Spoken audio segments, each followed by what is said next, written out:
وہ جڑا الو دا پٹھا ہے وہ مرزا جی پتہ نہیں پلمبر جی کیا بلا ہے وہ میں سمجھتا تھا یہ صرف یہ تو پتر لگتا ہے میں نو کسی بچہ ہے یار. جب میں حیران ہو گیا یار ایسا یتیم العلم یزید الفکر نسل والاصل والعقل مطمئن انٹرنیشنل بے تو جیل دی.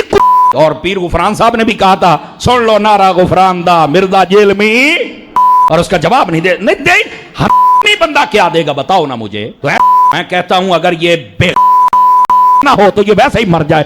تجھے نہیں پتا ویسے بھی تو انجینئر ہے, رکشے کھول کے کس تیرا توکی نہیں بنتا ہے شعبے مولوی اسیاں 10 سال اسی پڑھے ہیں.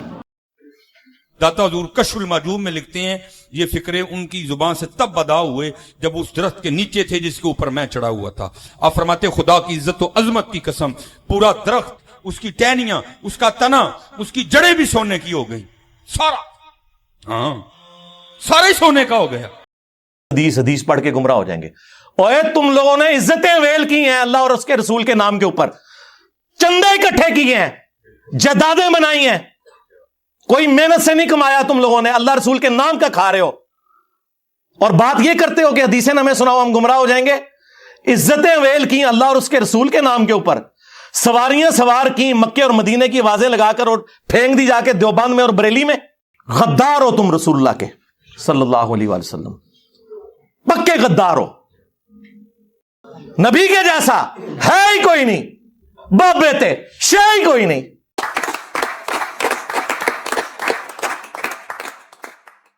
محمد علی مرزا ہمارے بزرگوں کے خلاف زہر اگل رہا ہے. سوشل میڈیا پہ لاکھوں لوگ اس کی ویڈیوز کو دیکھ رہے ہیں. ہم اپنے بزرگوں کے خلاف ایک لفظ بھی برداشت نہیں کریں گے. کیا ہمارے پاس قرآن اور حدیث سے اس کو جواب دینے کی کوئی دلیل ہے؟ میں نے اس کا رد کرنے کی بہت کوشش کی ہے, مگر ہمارے بزرگوں نے جو کتابوں میں لکھا ہے اس کو ڈیفینڈ کرنا میرے لیے بہت مشکل ثابت ہو رہا ہے. اس کا مطلب ہے ہم اسے دلیل سے ہرا نہیں سکتے. اگر ہم اسے دلیلوں سے نہیں ہرا سکتے تو پھر اور بھی طریقے ہیں ہمارے پاس. آپ کا پیشاب بند ہو تو آپ کو عبداللہ شاہ غازی کے مزار پہ بھیجتے ہیں, اپنا پیشاب بند ہو تو آغا خان سے شفا انٹرنیشنل سے علاج کرواتے ہیں. وہ بتایا کہ ہم اس وقت مفتی دعوت اسلامی قدس سر السامی کے مزار پر حاضر ہیں, اور ہم دونوں نے بالکل ہوش و حواس میں اپنے کانوں سے سنا کہ اندر میں با جماعت نماز پڑھی جا رہی ہے, اندر میں نماز پڑھی جا رہی ہے, باقاعدہ قراءت سنائی گئی ہم کو.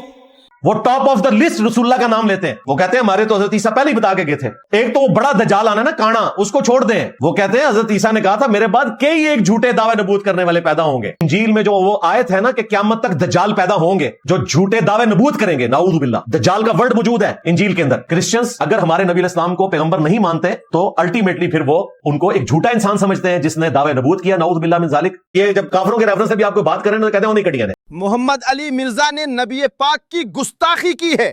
نبی پاک کو نعوذ باللہ جھوٹا کہا ہے. اس نے خود سے ایسا نہیں کہا, اس نے کہا تھا کہ عیسائی ایسا سمجھتے ہیں, نہ کہ وہ خود. اس نے نبی پاک کی توہین نہیں کی. ہاں میں جانتا ہوں اس نے توہین نہیں کی, مگر ہم کہیں گے کہ اس نے کی ہے. اب موقع ملا ہے اپنے بزرگوں کا بدلہ لینے کا. اب دیکھو ہم کیا کرتے ہیں اس کے ساتھ. تم نے سنا اس نے نبی پاک کی شان میں گستاخی کی ہے. کیا تم اپنے نبی کے بارے میں گستاخی کو برداشت کرو گے؟ نہیں, کبھی نہیں. محمد علی مرزا گستاخ ہے, اس کو گرفتار کر کے 295 سی لگایا جائے.